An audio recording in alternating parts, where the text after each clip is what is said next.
everyone, and welcome back again to my channel. My name is Gloria, and in today's video we're going to be sharing the reasons why people get deported or sent back to their home country from the airport in Canada.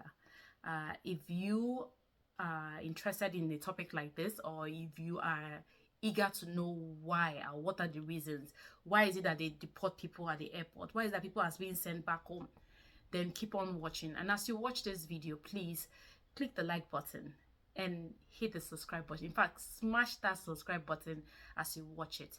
So there are many reasons why people are being turned back from the airport when they come into Canada. I want you to know that once you land into Canada, it is one thing for you to land into Canada. It's another thing for you to tell people that you have arrived in Canada. There are two different things, because you have to meet with a border service officer, so a CBSA officer, a Canada Border Service Officer, agency officer. That's what a CBSA means. You have to meet with them because they are the ones that have the right and the authority to allow anybody into the country at any point in time.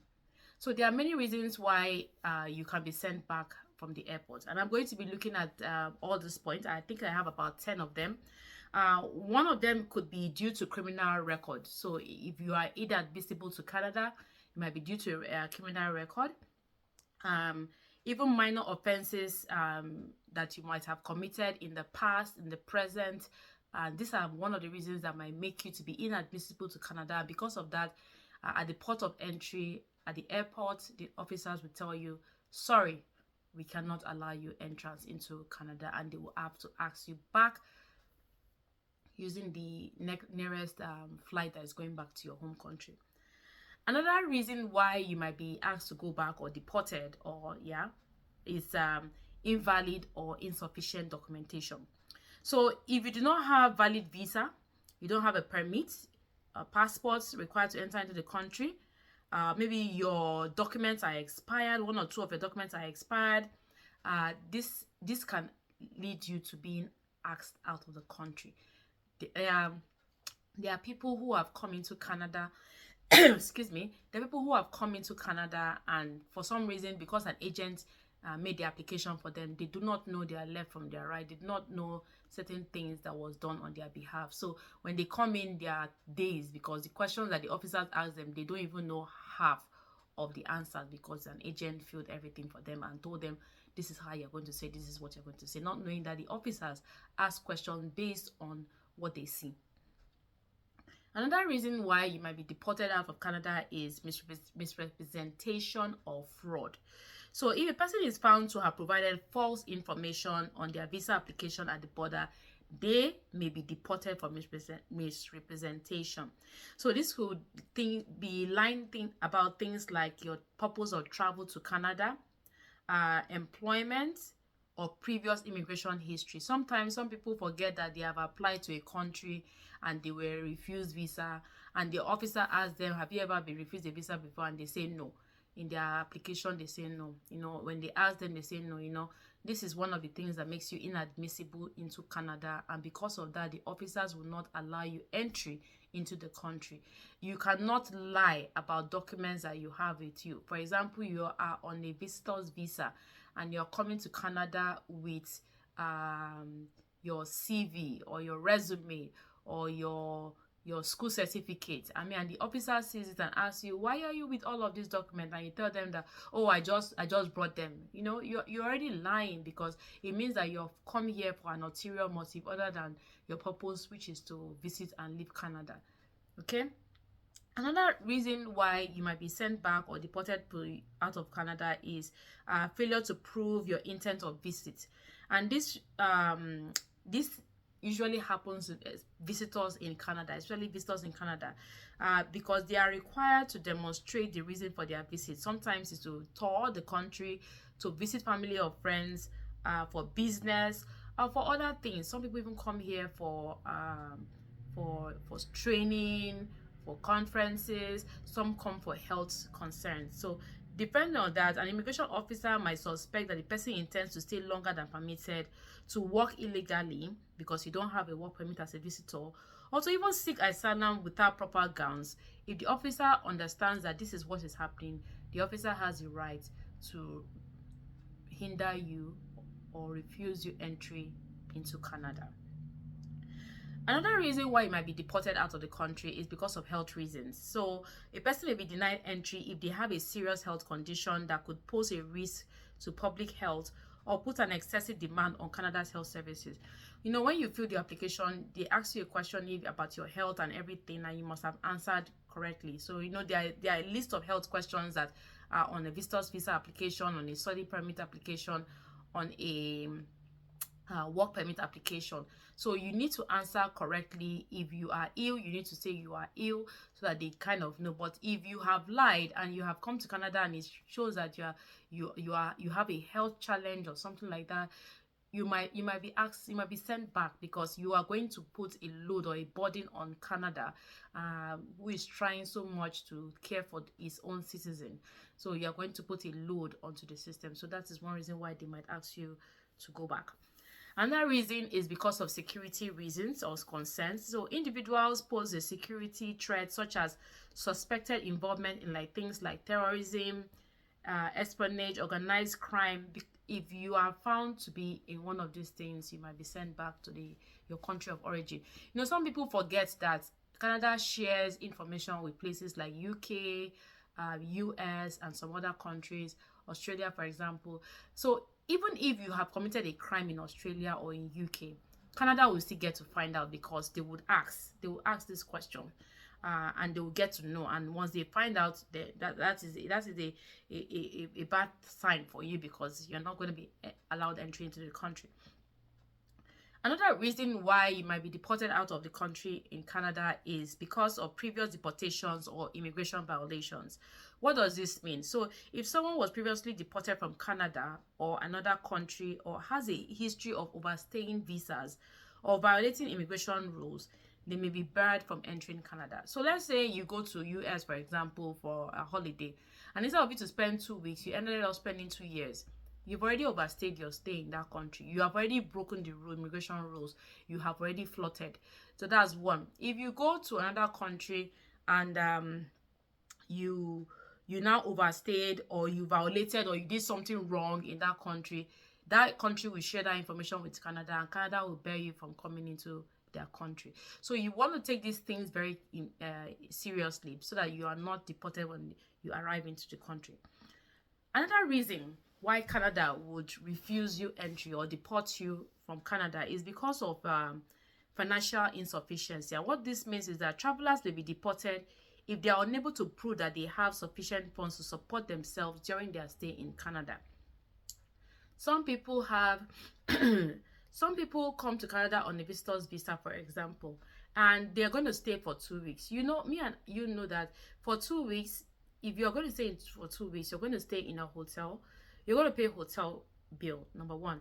You're going to pay transportation. You're going to pay feeding, because food is not cheap. You're also going to have things that you're going to shop and buy here in Canada. So when you add up all this money, you cannot tell that officer that you came to Canada as a visitor and you're spending 2 weeks and you only have $500 in your hand. It is not possible. It means that you cannot care for yourself while you're in this country, and that may pose a danger too. And the officer will ask you to go back home. Another reason, my 9th reason, is your inability to convince of temporary stay. So visitors who are coming to Canada must prove that they intend to leave Canada at the end of their authorized stay. If the immigration officers doubt this, your entry into Canada may be denied. So if they sense that it seems that this person has another motive for coming other than visiting, they might want to probe you with more questions. And if they figure out that, yes, your intent is not commensurate with what you have said to them, they might deny you entry and deport you back to your home country. The last reason I have on here is your failure to meet refugee or asylum requirements. So individuals seeking asylum at the border may be deported if their claim is found to be invalid.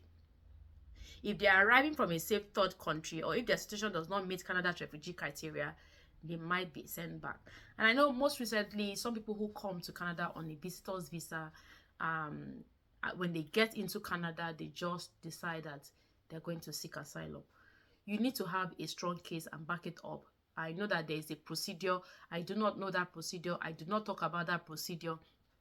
All I know is that there are reasons why people want to claim asylum, but make sure that your reason is very cogent and is something that will not backfire after some years. Know something today that Canada does not excuse me guys, I'm just coming out from an illness. So Canada does not really forget. So if you say today that your country this, that, and that's the reason why you seek asylum, even if it is 10 years, 15 years, 20 years, I know Canada has done that a lot in a number of times. We have seen on TV where people have come back and the government is saying we are now telling you to go back to your home country because you lied about your whatever, and they want to send you back. And that's the rush hour time. People are now scrambling for a lawyer to help them with their paperwork and stuff like that. So this is not all the reasons why you might be deported back to your home country. The list is not the whole list. There are more than this. So if you have any other reason why people can be deported at the port of entry, please let me know, or let us know in the comment section. And if you have been deported and you feel that you want to share a reason why to help other people, please feel free and share it. Nobody is going to use that against you or talk to you in a negative way. Let us know, because we we learn we learn when people share their information. So guys, I am going to end my video here. I did not believe that I was going to make a YouTube video today, but I am here making that video even though I'm not feeling fine. You can tell from my voice, my throat, my cough, my everything. I haven't even been to work the whole of this week, guys, because of my health. But I just said I should just use this opportunity to share this important information to you about deportation in Canada, so that you can get prepared even though you're coming. And please, one advice I'm going to have for you is this: if your agent has filled your application, make sure you know all the details of that application.